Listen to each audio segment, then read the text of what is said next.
युवा साथियों, काशी रैकवार जी, कोमल रैकवार जी, शिव भैया, आर नाविक जी, रायन केवट जी, बद्री बर्मन जी, विजय बर्मन जी, रामगिरी बर्मन जी, भाई पुन्नू केवट जी, सभी हमारे सुझाव बंधु यहाँ पर घात हो रहा है। आज तो राजनीतिक पार्टी हमारे और आपका उपयोग कर रही है डिस्पोजल की तरह, जैसे कि चाय पीते हैं हम डिस्पोजल को फेंक देते हैं, चुनाव आता है तो आपको अगवानी करते हैं, आपको बुलाते हैं, आपको सम्मान करते हैं, उसके बाद उसको फेंक देते हैं। इस प्रकार से आपको उपयोग कर रही है, तो आप उपयोग न हो, एक स्वर में आवाज उठाए। हमारी समाज एक है, हम अपनी समाज की समस्या के लिए संघर्ष रहें, ताकि हमारे समाज के जो अधिकार हैं, हमारे जो नदी के अधिकार है, तालाब के अधिकार है, नाव के अधिकार है, हमारे हमें शामिल किया जाए, किसान रूप में इसमें देखा जाए, किसान का वायलाइन में इसको लाया जाए, जिससे कि हमारे समाज को इस कार्य के लिए, हम अपने व्यापार के लिए लोन ले सके, व्यापार कर सके, हमारे समाज को सहयोग सरकार अपने अनुदान दे सके। हमें आज हमारे समाज को यह अनुदान नहीं मिलता है, हमारे समाज को यह सुविधा नहीं मिलती है। हमारे समाज के ऊपर उच्च वर्ग के लोग बैठे हुए हैं, जिनको अध्यक्ष बनाया जाता है, हमारे समाज को नीचे दिखाया जाता है, हमें उनसे पैर पड़वाया जाता है, हम उनके पैर पड़ते हैं और वो हमारे पीठ पे हमेशा हाथ धर के थप आपको दबाते रहते हैं। इसी प्रकार से आपसे निवेदन करना चाहता हूं, हम पैर पड़ना बंद करें। सबसे पहले हम ये बात का ध्यान रखें, हम किसी का पैर पड़ना बंद करें। अगर आप किसी को सम्मान देते हो, आप किसी को सम्मान देते हो, तो आपको वो नीचे दिखाने की कोशिश करता है। मैं आपसे आग्रह करना चाहता हूं, आप अपने समाज के लिए, अपने लिए, अपने बुजुर्गों के लिए पैर पड़े, अपने माता पिता के लिए पैर पड़े, अन्यथा किसी के पैर न पड़े। मैं आपसे आग्रह करना चाहता हूं, जब भी इन बातों को लेकर बातें होती है, उसका जीता जाता उगाना है कि आज हम एकत्र तो बैठे हुए, आज काफी समय से, जैसे कि कई मीटिंग में आज हमारे परम सिद्ध माननीय आदरणीय मोदी कश्यप जी हमारे सभा में नहीं है। हमें बड़े दुख के साथ इस बात को खेद करना पड़ रहा है कि हमारे समाज इस सभा में उनको रहना चाहिए, क्योंकि जितना ज्ञान उनको है समाज के बारे में, मैं आपसे कहना चाहता हूं, मैं इधर जितने भी वक्ता बैठे हुए हैं उतना ज्ञान किसी के पास नहीं है। मैं आपसे बात कहना चाहता हूं, भले वो बीजेपी में हो, कांग्रेस में हो, लेकिन सच्चाई हमेशा हमें रहती है, सच्चाई हमेशा जिंदा रहती है। झूठ के पैर नहीं होते, सच्चाई के पैर होते हैं, ईमान होता है। मैं आपसे आग्रह करना चाहता हूं, जितना उन्होंने संघर्ष किया शुरू से लेकर अभी तक, मैं उनको कोटि कोटि धन्यवाद देता हूं, आदरणीय मोदी कश्यप जी को। मैं आपसे आग्रह करना चाहता हूं, हमारे रामगिरी भैया ही बैठे हुए हैं, अशोक बर्मन ने जो बात कही है कटु सत्य है। अगर आप इनकी बातों से सहमत हैं तो मैं आपसे आग्रह करना चाहता हूं, आप एकत्र होकर आवाज उठाएं, हम आपके साथ हैं। सभी लोग एकत्र होकर अब सरकार की ईंट से ईंट बजा दें, एकत्र होकर, तभी हम आपके समाज आपके सामने झुके, समाज के सामने सरकार झुकेगी, अन्यथा नहीं। इसी प्रकार के आपको लुभान देती रहेगी और आपका उपयोग करती रहेगी, अपने सत्ता में काबिज रहेंगे। और मैं आपसे आग्रह करना चाहता हूं, जैसे अशोक बर्मन जी ने कहा है, हमारी समाज इतनी बहुतायत में है, मैं आपको गिनाना चाहता हूं, आधार ताल में बहुतायत में हमारी समाज है, गढ़ा में हमारी बहुतायत में समाज है, पनागर में बहुतायत समाज है। ऐसा कौन सा क्षेत्र नहीं है जहां हमारी समाज नहीं है। उन्हें आग्रह करना चाहता हूं, हमारे समाज के जितने भी कार्य हैं, नदी है, तालाब है, कछियार है, नाव है, सबको किसानों में शामिल करना चाहिए, ताकि हमारे समाज को सहयोग मिल सके, अनुदान मिल सके और हमारे समाज के लोग आगे बढ़ सके। आज ऐसा क्या हो गया, 7-8 साल में ऐसा क्या हो गया कि हम बेरोजगारी ओर जा रहे हैं? ऐसा कौन सा भूचाल आ गया जो हम बेरोजगारी की ओर जा रहे हैं? आखिर ऐसी कौन सी नीति है जो हमको आज नीचे दिखा रही है, हमको कमजोर कर रही है, पूरे देश को कमजोर कर रही है? हमें तो विचार करना चाहिए, इसमें विशेष रूप से विचार करना चाहिए कि आखिर 8-9 साल में ऐसा क्या हो गया। पहले हमारे समाज से फलता फूलता था, हमारा समाज धनवान था, कार्य मिलता था, और ऐसा अचानक क्या हो गया कि पूरा देश बेरोजगार नहीं रहेगी, तो आप क्या करोगे? शिक्षा में इतना पैसा लगता है, इतना पैसा लगता है कि हम आपकी हमारी कमर टूट जाती है, कहां से फीस देंगे, कहां से क्या करेंगे, शिक्षा कहां से करेंगे? तो आपसे आग्रह करना चाहते हैं कि एकत्र मुख्य अतिथि महेश भाई केवट जी और मेशराम जी, आदरणीय शिव कश्यप जी और वरिष्ठ साथी समाजसेवी कोमल रैकवार जी और सभी मेरे यहाँ उपस्थित वरिष्ठ जन और युवा साथियों, आज जो यहाँ पर विषय रखा गया, 4 बिंदु मुख्य हैं और 5वें के भविष्य की योजना की बात हुई है। जैसा कि संचालक जी का निर्देश हुआ, मैं उन्हीं बिंदुओं पर अपने को सीमित रखूंगा। कोशिश करूंगा एक सभी बिंदुओं को टच करने की। पहला बिंदु है कि हमारे जो परंपरागत पेशा व्यवसाय है, चाहे नदी का ठेका हो, तालाब का ठेका हो, मछली पालन का हो, उस पर हमारी कितनी भागीदारी है या उसको क्यों छीना जाए। मेरे हिसाब से बहुत से विद्वान जन जानते होंगे कि फिशरीज को कृषि मंत्रालय का दर्जा दे दिया गया है, ये सभी जानते हैं। और फिशरीज में काम करने के लिए कम से कम 8 समितियां गवर्नमेंट की चल रही हैं, वो हमें जानकारी होनी चाहिए। उसमें मेन है NFDB, national fishery development corporation, Fishcopfed कहेंगे, नेट में अवेलेबल है और बहुत कुछ प्रति। यहाँ जो बात आ रही है कि हमारे रोजगार या इस पे अधिकार क्यों छीन रहे हैं, तो उसका मुख्य कारण जो मैंने देखा है, मछुआरों के लिए ये सब नीतियाँ हैं। सभी सरकारें, चाहे राज्य सरकार हो या केंद्र सरकार हो, मछुआरों के लिए ये नीतियाँ बना रही है, लेकिन मछुआरा कौन है इस पर आपको गौर करने की जरूरत है। मछुआरा को जो परिभाषित किया गया है, परंपरागत मछुआरा नहीं कहा गया, वंशानुगत मछुआरा नहीं कहा गया। मछुआरा उसको कहा गया है जो फिशरीज की ट्रेनिंग ले लेगा, चाहे वो 5 दिन की हो, चाहे 7 दिन की हो या 15 दिन की। जब तक आप उस ट्रेनिंग को नहीं लेंगे, आप मछुआरा की कैटेगरी में नहीं आएंगे, और मछुआरे की कैटेगरी में नहीं आएंगे तो आप उस फील्ड में रिजर्वेशन की बात भी नहीं कर पाएंगे। अगर आपको जानना है तो नीतियों को समझिएगा कि पहले हमारे भाई जो उस व्यवसाय में रुचि रखते हैं, चाहे व्यवसाय के रूप में, चाहे अपनी रोजी रोटी के रूप में, या अपने समाज को आगे बढ़ाने के रूप में, पहले यहाँ जो मत्स्य संचालन विभाग है, कलेक्ट्रेट का ऑफिस है, फिर जवाहरलाल कृषि विश्वविद्यालय के सामने मत्स्य विभाग, वहाँ पर ट्रेनिंग होती, वहाँ पर अपने संगठनों के माध्यम से अप्लाई करवाएं और वहाँ पर ट्रेनिंग ले, आपको मछुआरा के कार्ड मिलेगा तो आप मछुआ माने जाएंगे, अदरवाइज मछुआ नहीं माने जाएंगे। संक्षिप्त में बताऊंगा जो ये नीतियाँ हैं। पहले MP गवर्नमेंट ने 2008 में डिक्लेयर किया था, जहाँ भी हमारे माझी मछुआरों की जनसंख्या अधिक है, वहाँ पर हर जगह एक भवन बनेगा, जिसका उदाहरण है आपको पाटन में बनाया अजय बिश्नोई ने, मंडला में एक महोदय ने बनाया है, एक विधायक ने बनाया। जहाँ भी हमारी अधिक है जनसंख्या, तो वहाँ हम लोग क्यों नहीं कोशिश करें। सामाजिक सामूहिक रूप से सहयोग की कमी हो, उस कारण वो हमें निषाद भवन नहीं मिला। निषाद भवन की आज भी घोषणा है, आप देखिए गवर्नमेंट नीति है, 2008 में घोषणा किया था जब आधार ताल में हुई थी, और 2-3 जगह बने भी मेरी जानकारी के अनुसार।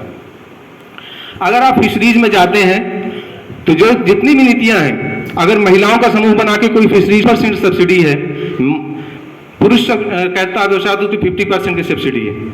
इसमें आपको मोटरसाइकिल विद आइस क्यूब के लिए लोन मिल जाएगा, दुकान बनाने के लिए लोन मिल जाएगा। पहुंच सकती होती है भी हमें इतना सामूहिक रूप से ये राजनीतिक क्षेत्र में या प्रशासन में क्यों नहीं सहभागिता मिलती। शासन प्रशासन वाली जहां बात आई, राजनीति को मैं थोड़ा सा भी 1 सेकंड के लिए किनारे रखता हूं, तो आपको शासन और प्रशासन में भागीदारी के लिए तो पढ़ना जरूर पड़ेगा। अगर आप नहीं पढ़ेंगे, एलिजिबल नहीं होंगे, उस किसी के लिए पात्र ही नहीं होंगे, तो आपको मिलेगा कैसे। उदाहरण लिया, इच्छा नहीं रखेंगे, इच्छा शक्ति नहीं मानेगी, तो वो कैसे जानकारी मिलेगी। तो ऐसे जो शासन में नीतियां हैं, प्रशासन में भागीदारी के लिए आपको पहली क्राइटेरिया भी पढ़ना पड़ेगा, बिना पढ़े कुछ नहीं पढ़ हो सकता। यहाँ व्यक्तिगत जीवनी बताऊंगा तो आपको सुनकर आश्चर्य होगा कि मैं कहाँ से कहाँ पहुँचा हूँ, लेकिन यहाँ व्यक्तिगत व्याख्यान की जरूरत नहीं है। यहाँ आज जो भी पहुँचा आगे, जब वो संघर्ष करता है तभी वो आगे बढ़ता है। चाहे ML केवट जी हो, चाहे मैं हूँ, चाहे जिसकी बात कर लें, इन सब की जीवनी आप देखिए। लल्ला जी ने बताया, आदरणीय मोती कश्यप जी के, उनने भी संघर्ष किया। जहाँ आपको सफलता पानी, संघर्ष करना पड़ेगा। आप हिस्ट्री में जाएंगे, अब्राहम लिंकन जी के बारे में पढ़िए, कितना उन्हें संघर्ष करके आप राष्ट्रपति बने। अम्बेडकर जी को देखिए, कितनी परेशानियां उठाकर आगे बढ़े। तो अगर आप संघर्ष नहीं करें, यानी पहले आप एलिजिबल तो बने, एलिजिबिलिटी की तरफ बढ़े। तीसरी बात पर आता हूं, जो आप कहते हैं कि हमारे इतने उपनाम हैं, कौन सा एक उपनाम हो सकता है। चूंकि यहाँ मध्य प्रदेश माझी के नाम से आता है, MP में निषाद की बात है, यूपी में निषाद की बात है, यूपी में पश्चिम तरफ कश्यप लोग ज़्यादा हैं और स्टेट में कश्यप लोग ज़्यादा हैं। ये बहुत ही एक विस्तृत विषय है। इस पर मुझे कहना कि इस विषय पर स्टिक हो जाइए, एक उपनाम पर स्टिक हो जाइए, शायद कोई सहमत नहीं होगा, इसके लिए अलग से विचार करना चाहिए। अब आखिरी बिंदु जो आता है कि हमारा चौथा विषय, हमारे सामाजिक संगठनों के आपस में एकता क्यों नहीं है। ये बहुत गंभीर विषय है। इसमें हम सबको आत्म अवलोकन की जरूरत है और बहुत ही निष्पक्षता के साथ आत्म अवलोकन की जरूरत है। साथियों, हम कभी कभी ये कहते हैं कि हम काम तो करते हैं लेकिन हमारा समाज साथ नहीं देता है। मैं इस बात को 90% अस्वीकार करता हूँ, 10% ही कहूँगा साथ नहीं देता है। मैं स्वयं चूँकि इस फील्ड में जो भी काम किया हूँ, मैं जानता हूँ कि जब आप एक ब्लूप्रिंट देते हैं, एक अपना पिक्चर दिखाते हैं समाज को कि नहीं मैं ये करने वाला हूँ, तब समाज आपके साथ एकजुट हो जाता है। उदाहरण के रूप में देखिए, साल में चाहे 2 परिचय सम्मेलन हो, चाहे 3 हो, चाहे 1 हो, वहाँ पर उपस्थिति देख लीजिए, उपस्थिति वहाँ रहती है।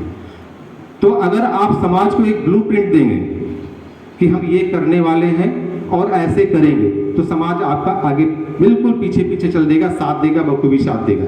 ज़रूरत है हमें यहाँ पर प्लानिंग करने की कि हम अपने गोल या टारगेट बनाएं, एक शॉर्ट टर्म बनाएं, एक मीड आए। मैं ऑडिट डिपार्टमेंट में हूँ, मैं हर चीज़ को एनालाइज करके बात करता हूँ, तो उस ढंग से बात कर रहा हूँ। अब आती बात कि हम क्यों नहीं एक हो पाते। आज हमारे पास इतनी सुविधाएं हैं, टेक्नोलॉजी है, व्हाट्सएप में समय देते हैं, खूब यूट्यूब देखते हैं, लेकिन दुख होता है हमने कम से कम 5, 6, 7, 8 वेबिनार आयोजित किए हैं। यहाँ पर किसी को दोषारोपण की बात नहीं है, कम्युनिकेशन गैप की बात हो सकती है। हमने हर जगह संवाद में डाला कि हम इस चीज़ पर आज वेबिनार करना चाहते हैं। जैसा आज हम लोग यहाँ आमने सामने बैठकर बात करते हैं, वैसे ही वेबिनार में होता है कि टेक्नोलॉजी का सहारा लेके हम उसमें डिस्कस करें, अपनी बात 1 by 1 रखें। वहाँ पर मैं देखता हूँ कि हमारे जबलपुर की उपस्थिति, बहुत दुख के साथ कहना पड़ता है, जबलपुर की उपस्थिति नगण्य होती है और हम सोचते हैं हम जबलपुर को टॉप में पहुंचाएंगे। कैसे? या आप अवलोकन करें, जहां आपको समय नहीं देना है कहीं पहुंचने के लिए, आपको कुछ खर्च नहीं करना है, कहीं फेस टू फेस आपको हेजिटेशन नहीं होना है, आप बात बोलकर अपना मोबाइल वीडियो ऑफ करके किनारे हो सकते हैं, वहां आपको हेजिटेशन होता है, तो पब्लिक के बीच में कैसे आप सीखने का तरीका होगा। अगर आप ये हेजिटेशन नहीं दूर कर पाते हैं, अपने लोगों के बीच नहीं आ पाते हैं, अपनी बात नहीं कह पाते, जहां कि आपको कोई क्रॉस करने वाला नहीं है, कोई आपको क्रॉस क्वेश्चन करने वाला नहीं है, कटाक्ष 10 नहीं 50 सांसद भेज दीजिए, जब तक वो पार्टी के गुलाम रहेंगे आपकी समस्या वही की वही रहेगी। आप अगर ये विश्वास में चल रहे हैं कि हमारे 20 विधायक हो जाएंगे, 50 सांसद हो जाएंगे, कहीं कुछ नहीं होने वाला। ये लोकतंत्र है साथियों, जब तक आप जागरूक नहीं होंगे, आप अपनी बात नहीं उठाएंगे, कोई भी आपके लिए बात उठाने वाला नहीं है। अभी 20 दिन पहले का एग्जाम्पल है, बीजेपी विधायक प्रीतम लोधी जी ने एक वक्तव्य दिया कि जो कथाकार होते हैं वो जाते हैं और मलाईदार लोग के यहाँ ढूंढते हैं कि ताकि वहाँ कुछ ज़्यादा दान मिले, दक्षिणा मिले, और सभा में सामने कुछ ऐसे लोगों को या महिलाओं को बैठाते हैं, उनकी नज़र कहीं और होती है। ये शायद आप सब लोगों ने पढ़ा होगा।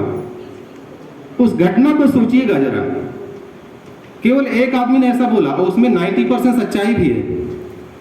उसके अगेंस्ट में कौन कौन शामिल हो गए? एक उस जाति संबंधित लोगों ने उसके खिलाफ शुरू कर दिया आंदोलन। हमारे ओबीसी के लोग भी हैं, लोधी लोग भी हैं, सबके लोग हैं, लेकिन उस दल में एक आदमी भी प्रीतम लोधी के समर्थन में नहीं आया। तो आप ये सोचिए कि दल के जो पिछलग्गू बने हुए आपका भला नहीं कर सकते। लेकिन देखिए, अगर आप घटनाओं पर नजर रखते हैं तो ध्यान दीजिएगा, प्रीतम लोधी ने इसको चैलेंज के रूप में लिया, उसको चैलेंज के रूप में लिया कि मैंने जो कहा सही कहा, और उन्होंने एक मूवमेंट बनाया कि हमारे लोधी समाज का अपमान है। इनने कुछ भी गलत नहीं कहा और उन्होंने यह सिद्धांत लिया है कि अब हम ऐसे वर्ग से पूजा पाठ नहीं कराएंगे, और जो भी हमारे समाज का आदमी ऐसे वर्ग से, उस वाले वर्ग से पूजा पाठ कराएगा उसके सम्मिलित नहीं होगा, 5000 का जुर्माना लगाएं। क्या हम लोग इस प्रकार की कमिट के लिए तैयार हैं? हम लोग ऐसा कमिटमेंट करने को तैयार है कि हमारे समाज के जो ऐसा कोई कार्यकर्ता हो, समाज सेवी हो, जो समाज हित में बात करे और उसके खिलाफ अगर कोई एक्शन होता तो साथ में आने को तैयार है क्या? हम लोग अपने हृदय जाग कर देखिए, अगर आप उसके लिए तैयार हैं कि हाँ हमारे समाज सेवी के साथ कुछ होता है तो हम आगे आके बैठे साथ देंगे, तब तो ये सब करने का हम लोग को बहुत अच्छा लगे। आगे का सोचिए, हमारे कोमल भाई हैं, जब कोरोना काल में उनके साथ कुछ पुलिस ने अत्याचार किया था तो 2-4 साथियों ने साथ दिया था, मैं यहाँ पर ये कहना चाहता हूँ कि जब कोई हमारे बीच का साथी निष्पक्ष भाव से बिना किसी स्वार्थ के समाज हित की बात करता हो और सच्ची बात करता हो, उसके साथ कोई भी अन्याय करे तो कृपया उसका साथ देना सीखिए। अगर साथ देना नहीं सीखेंगे तो कल आप भी अकेले पड़ेंगे। ये चेतावनी है, जैसा माहौल है उसके अनुसार बड़े बड़े लोग धराशायी हो रहे हैं। आज का समय है, बड़े बड़े लोग धराशायी हो रहे हैं। तो आप ऐसा हम साथ दे रहे हैं तो वास्तव में ईमानदारी से साथ देंगे। नहीं साथ देना चाहे तो घर में बैठिए, किसी को झूठे आश्वासन में मत रखिए, अदरवाइज उसका लाइफ बर्बाद हो सकता है, उसका परिवार बर्बाद हो सकता है। अब मैं बात करता हूं अंतिम पॉइंट की। आगामी हमारा क्या विषय हो, चूंकि समय कम है तो मैं संक्षेप करते हुए और उस पर आना चाहता हूं ताकि सभी बिंदुओं पर टच करूं। जैसा संचालक महोदय का निर्देश था कि आगामी हमारे क्या विषय हो सकते हैं। विषय हमारे ये हो सकते हैं जिस प्रकार एक सत्ता को पाने के लिए 23-23, 28-28, 5-5 दल इकट्ठे हो जाते हैं और राष्ट्र हित की बात करके या देश का भला करने की बात करके देश को शासन प्रदान करने के लिए एक हो जाते हैं, कॉमन मिनिमम प्रोग्राम बना लेते हैं। वैसे ही अगर हमारे समाज के 10 संगठन हो, 15 संगठन हो, बैठे कॉमन एजेंडा वाले एक स्वर्ण टारगेट रहता हूँ, वही मेरा ध्येय रहता है, वही संकल्प करता हूँ। धन्यवाद साथियों, ये मेरे विचार।